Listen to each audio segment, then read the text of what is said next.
Hey, there's 293 different ways to change a dollar. Change a dollar? Yeah. Take a dollar and like 4 quarters, 10 dimes, whatever. 20 nickels? 200? How is there 293 ways? So think of pennies. Think of combinations with pennies and 100 nickels and quarters. Oh, because there's 'Cause it'd be- 100 and something Right. combinations with a penny. Right. It could be Yeah. 2 quarters and 5 dimes. 293. 293 That's ways to change a dollar. Another one, you know, they're getting rid of the penny? I saw that. Yeah. So it just don't exist. So if something costs $2.99, is it just not $2.99 anymore? Well, I guess they'll still have pennies in circulation, but They're not making them anymore. yeah, but the thing is, you know how much it costs to make a penny? Yeah, more than a penny. 4 cents. Right. So they're like, we're not doing this anymore. Yeah, this is dumb. It makes sense. And just round it up to $3. Wait, you see what I just did there? It makes sense. Nobody encourages behavior, please. All right, let's get to What are we it. doing here? What we should let people know is that it is 9:20 p.m. on a Friday night. Yes, it is. Yeah, so we've had a couple. Whatever. 1 or 2. Officer, I've only had 1 or 2. It's always just a couple, right? Always. So 9:20 on a Friday night, and you guys are probably thinking, what the hell are you two doing down in your studio recording? Yeah. I'll tell you exactly what we're doing. This is how this whole podcast started. Naeem and I were having a conversation out on the deck while the wives are all in the house. It's a little chilly. And we started talking about something. We're like, we should go record this right now. Yeah, while it's fresh in our minds, while we're fired up about it. And this is how we started. This is how the first episode started, going on a year ago. Yep. And here we are. Side note, 50th episode. 50th episode, my man. Cheers. Cheers. Look at that. We didn't crack a beer because it's already been cracked. It's been cracked hours ago. We'll crack one on 51. It'll be fine. So let's just get into it. Mm-hmm. And I will start with a little bit of tidbit here, as long as I can bring it up. Key statistics on infidelity, survival/divorce rate. So if you see where we're going. You see where we're going. We're going to the point where, is infidelity a deal breaker? Correct. In your marriage? Correct. So according to a lot of estimates, what is your guess on percentage of survival rate? What would you guess? I'm going to guess somewhere, it's got to be over 50%, I would say. Because there's a lot of reasons people will stay together, even though they may not even like each other anymore. But I'm going to go with 53%. 60 to 75. 60 to 75. Stay together. And out of those 60 to 75, though, this is where it goes downhill. They say within 5 years, 40% fail after the infidelity. I can imagine. Yeah, I can imagine. But that's a high number. So this is something Naeem and I were talking about. Because we both, if you've been following along, how both of our first marriages ended was with infidelity. Mm-hmm. So the conversation is, at what point is it a real deal breaker? And what? And yeah, I know. Because that wound that healed over real nicely. I know. Let's just go ahead and rip it open. Rip that scab open. But is it like time that you're with are you, first of all, are you married, or are you just kind of like boyfriend and girlfriend? If you're boyfriend and girlfriend, you're done. Well, for all intents and purposes, let's just keep this under the umbrella of marriage, okay. Right? Sounds good. So we're all talking about the same thing. Okay, So we're talking about married couples. Yes, I think you have a really good point. It has to do with the amount of time you've been together. Kids or no kids. There's so many factors at play. So let's take the first scenario. Married, no kids. Yep. And you've been married for 1 year. Do you survive? No. Okay. I don't think so. Nope. There's nothing really tying you together at that point. Unless you're like, hey, is she cute? Oh, boy. Well, and then we all have some fun. And now we're swingers. Now we're just swingers and everybody's fine. Hey, do you know the swinger population in Ohio is pretty damn big? I've heard that, but I don't know that number. So you talk about something. I'm going to Google this real quick. So, so when we were talking about this earlier, I talked about, so if you're with somebody, let's say 15 years or longer, and you do have a couple kids together, and you decide to stay together for the kids, try to work it out because it's 15 years of your life. And maybe you're in your 40s, maybe you're in your late 40s. You try to stick it out, and I'm like, immediately the trust factor is gone. So every time the phone rings, every time there's a text, every time there's a late night at the office, you're going to be thinking about it. Every single time. And I have Every no idea. day. I have no idea how people get past that. I don't either. And do you ever get past it? Do you just deal with it? I don't know how you get that trust back. Trust is the foundation of everything in your relationship. Trust is something that takes forever. No, I'll talk about me, for example. So I give you trust right off the bat. Okay. I trust you, period. Okay. You break my trust, it will take forever to gain it back. If ever. If ever, right? Yeah. And yeah, that's, now that you say that, I think I'm kind of the same way. Mm-hmm. I think inherently people want to trust other people to be good people from the beginning. Right. You have to give me a reason to distrust you, but I'll go ahead and give you the keys to the vault. Right. I'll give you the keys to the vault to work. You steal from me, I take the keys back. I'll never trust you with them again. That's how I roll. Yeah. So trying to do that with a spouse, I think it would just nag away at you endlessly. So let's take, for example, let's say, do you want to know the swinger? Yeah. Did you find it? I did find it. This is what populations of swingers in Ohio? I said, yeah, exactly. Swinger population in Ohio. Ohio has a swinger population that is among the highest in the United States. Ranking 10th nationally based on a recent study that analyzed Google search interest. The study found that Ohio monthly search volume of 459 per 100,000 people for swinger. Wow. So 10th in the nation. 10th in the nation. Remember that TV show years ago, Neighbors with Benefits? I thought it was not called that. Was it called that? Yeah, it was called Neighbors with Benefits. It was about a swinger neighborhood in Ohio. Okay. Oh yeah. That was the neighborhood right next to the one I lived in. Right next to it. Was that in Mason? Yeah, Mason, Mainville. Mainville is a little cutout. Yep. Yep. But I think the people that I bought my house from in Mainville were swingers. I really do. That is a whole nother thing. It's a whole different world, man. Like, I have really tried to think about what that actually looks like. Like, what are you doing? I don't know. Because when you so we're getting off topic, but I'm fine with it. That's fine. It happens. So if you're a swinger, like, how do you? I don't know. That world is it's a foreign world to me. If you're a swinger, please write in anonymously. So everybody knows some of the indicators, right? The whole upside down pineapple thing. Yes, that's big on cruises too. Yeah, and the whole black wedding ring, I think, on your right hand, second finger, or some shit. Why do you know so much about this? I just do. I don't know. Jamie and I were on vacation one year, and we may have got hunted. Oh, you got hunted? Oh, 100%. Ooh, boy. 100%. I'll tell you this story. I don't know. She may get mad, but I'm going to tell it anyway. It's a funny story. We were at our spot in Mexico. This is before we knew you guys. And we're hanging out in the pool, and I go over to the pool bar to get us some drinks. I come back, and I see a couple talking to Jamie. It's not anymore. You know my wife. She doesn't know a stranger. Mm-hmm. She's like you. You guys don't know any. Never met a stranger. This guy and my wife and don't know a stranger. Whereas me, I'm like, I'm not talking to you if I don't know you. He doesn't know a stranger anyway. So I'm coming back. We'd been drinking, right? So we're already past the point of coherent thought, right? Yeah. So I'm walking back, got my drink in my hand, her drink in her hand, and the other hand, and I see her talking to these two people, man and woman. I didn't think anything of it. Yeah, she's making friends. I get back. I'm standing right next to this woman. Granted, I don't know her from anybody. Completely strangers. Oh, my wife looks at me and says, Hey, Matt, look at her earrings.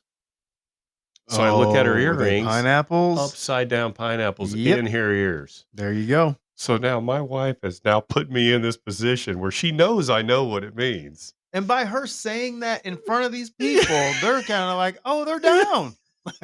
100%. We're in room 625. So now I'm standing there and I'm looking at them like, Oh gosh. So we had to we ended up it's not our thing and whatever. And they never talked to us the rest of the trip. We saw them like the next 3 days. They Awkward. wouldn't even Just look at us. awkward. Yeah. Right. Just don't even make eye contact. Right. So then after that, I kind of what are some other things now? Because this might be happening more and we don't even realize it. Yeah. I did. We're getting way off topic now. I know. We got to loop this back around soon. We do. But what I did one time, this was funny. So when you're shopping in the grocery store, oh yeah, take a pineapple and put it upside down in your shopping cart. I did. And I got some looks from people. Sure. Like I didn't get approached by anybody. Because a lot of the general population understands what upside down pineapple knows exactly what it means. Yeah. And what numbskull puts a pineapple upside down in their shopping cart anyway. Right. So people were looking like, oh. Yeah. Oh. Yeah. Yeah, and you're just pushing that cart around. Yep. Big old smile on my face. Getting the groceries. Acting stupid. Oh, goodness. Okay. So all right. The plane's got to circle back to the airport. Back to the deal breaker with infidelity. At what point, I don't know that you ever fully can recover from that. I just don't think you can. Like, how do you get that trust back? I don't know, because I'm not a person, like I said, that will give you the keys back to the vault if you've stolen from it one time or another. It's just, like I said in a previous episode, it may have been the last episode we just did, was you stand at the altar, you take vows in front of God, you say you're going to do, you're not going to do, and one of the things you're not going to do, or one of the things you're going to do, is be true to one another. Yeah. And I couldn't, like, okay, my wife, for example. I would love to hear comments about this, by the way, or see them on YouTube. Hear from people. Comment on something. Tell us. Because we're generally interested in this. Because if the incidence of infidelity is very, very high, I know a lot of people are going through it. I wonder what that is. I'll look that up. You Google keep talking. That. Okay, I'll keep talking. You look. What am I looking up? The incidence of infidelity in a marriage. And whatever number you come back with, we're going to increase it by 10%, because not everybody's hopping online talking about how infidelitous they are. If that's a word, I don't know. But here's the thing. I love making up words. What did you were the one that said 1/3 of stats are made up on the spot. Oh yeah. 68.7% of statistics are made up right on the spot. Got it. I've got the number. What is it? It says it's difficult to pin down precisely, but studies suggest it affects between 20 to 25% of marriages at some point. Okay, so let's go ahead and throw 10% on top of that. We're going to take it to 35. A 2020 report stated 20% of men and 10% of women admitted to cheating. Other estimates suggest around 25% of men and 15% of women. 10% of men and 15% of women? No, the other way around. Men are higher. Men are higher? See, I would think women are higher. I just don't think they're talking about it. Probably. It takes two. It does take two. And it's easier for women to get, like we talked about that too. Mm-hmm. The woman in the room with 100 men versus a guy in a room with 100 women, who's got a better shot. Right. But okay.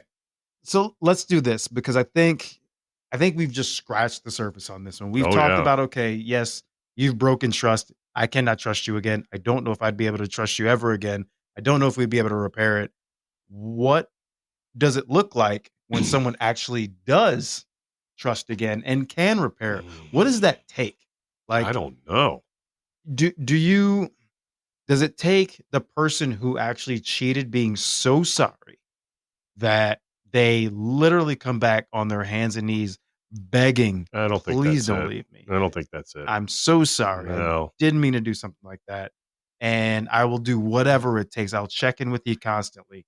I'll get a different job so I don't have to be gone on overnights. I think that's what happens. I think that's what happens every time. I think that actually, so let's think about this. So let's say that you cheated because, not you, but just hypothetically, let's say you cheated because you're constantly going on overnights. Yeah.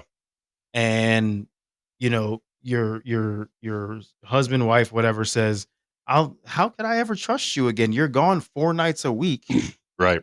But as the cheater coming back saying, I will never do this again. I don't know what I was thinking. It was a stupid thing. I'll get a different job. I'll never be gone overnight again. I want, like, if you're willing to take the stride of getting a new job and changing your entire life around just to prove to this person and show them and put the effort forth that you're never going to do it again, is that worth it? I think it probably starts there. If you're able to remove yourself from the situation where the cheating occurred, Mm-hmm. I think it might start there. And on the inverse, if I was like, this is my job, this is my career, I have to be gone 4 nights a Right. week. I promise you I'm never going to do it again, but I still got to travel. No. Gone. If you don't even want to have the conversation, like if it's not even something you're even remotely willing to do to change your career, to stay home, to get a normal job where you're not traveling, or even a job from work from home, if you're not even, you're done. I mean, you got to take some So so you've got to remove yourself from the situation that you were in to cheat in the first place. Yeah. Whatever it was. These are huge steps that you need to take. So I think the way that we can maybe kind of wrap this thing up is we're probably in agreement with, if you cheat and you want to get back to being to any sort of normalcy within your relationship, you got to take some huge steps. I don't even know what that looks like. I don't even know what that looks like. Change career, constantly check in, therapy, all sorts of things, right? Am I wrong? No, I mean, I think that's what you try to do, but ultimately, the person that was cheated on is always going to have that doubt, and it will never go away. I would never go away. I would, and I don't know that it matters. I almost will. I don't know if it matters if you decide to stay together, and let's say you decide to stay together, and you're together for the next 20 years, right? And nothing ever happens again. And nothing ever happens again because the whole lifestyle has changed. Checking in, the job has changed, even to the point of maybe now they work from home, so they never even leave the house. When they do leave the house, they're with you only. They give you their phone, like, you know what I mean? You have total control of that person, but you still never forget. Yeah, it's like a black cloud of infidelity is always over you, always following you. And you'll be sitting there, maybe you're sitting there watching watching a movie together 10 years from now. Maybe you go to the movies together, or maybe you go have dinner somewhere 10 years from now, and you happen to see a wandering eye. Just for a second. Just somebody scanning he's just scanning the room. Like, where's the bathroom? And a waitress walks by in that moment. You checking her out? Absolutely. It's a problem. That's what I'm like. I don't know that it ever goes away. Yeah, I don't. And maybe it has successfully. So I want to hear, has anybody successfully managed to truly survive infidelity to the point where you don't even think about it anymore? Right. And I don't know, because there are people that are 100% aware that their spouses cheat. Mm-hmm. They're okay with it, and they're not cheating on them. Yeah, I know a few of these people. Oh, and the reason because I found it very interesting is that I know these people. They live a very nice lifestyle. These are several people. I'm not singling anyone out. Right. Very nice lifestyle. And they're just like, you know what? I live a really nice life. They can do whatever they want. And as long as I'm getting what I need, I'm good. What age group? Older than us? It spans the whole. I know younger. I know older. It's incredible. It's just know it's happening and not care. It's different strokes, different folks. Maybe those. Dude, I don't know. But I tell you what, if I was a listener right now, I would want to know the burning question. What's that? Would you take your ex back, knowing what you know? Mm-hmm. In the situation, let's say they came home and they were like, "Oh my gosh, Matt, I'm so sorry." You take her back after it happened? Yeah. No. Okay. No. No. It's a hard no. It's a hard no. Not even a conversation. It's like, no, not a chance. Mm-mm. Not a chance. I think it could be situationally dependent, though, but in my case, no. Yeah. I say even me say that out loud, I'm like, that's not true. Because you just never get rid of the doubt. Right. And I will. You know what? I'll be. I know we're backing up on time here, but I know people probably want to know my answer on this too. And we can end it after this. But in my case, because there were kids involved, Yeah. I fought for it. Yeah. Because like I said in the last episode, you take a vow, Right. stand by it. Damn it, we're going to make this work. And I never even got to the point of we both got over it. Mm-hmm. And now we're just working past it. It was over. It happened. And shortly after that, marriage was over. Yeah. It was over. Never got his traction back. Yeah. Tried. Did therapy, did the whole 9 yards, tried. Didn't happen. But and thank God, life is better for all of us. For her, it's better. For me, it's better. Yep. Everybody's better. Everybody's better. But I would never be able to trust again, ever. Yeah. Even if it got to the point where we're like, okay, I think this is good. We're working on things. That's you just touched on something. I'm going to write it down. Write it down because we're going to continue this in another episode. Yeah. We're going to talk about the trusting again you just talked about, right? And what the second marriage looks like now. Ooh. Part 2. I like it. Tune in, guys. Part 2. Part 2 is coming. Thanks, Appreciate guys. You guys listen. Love you.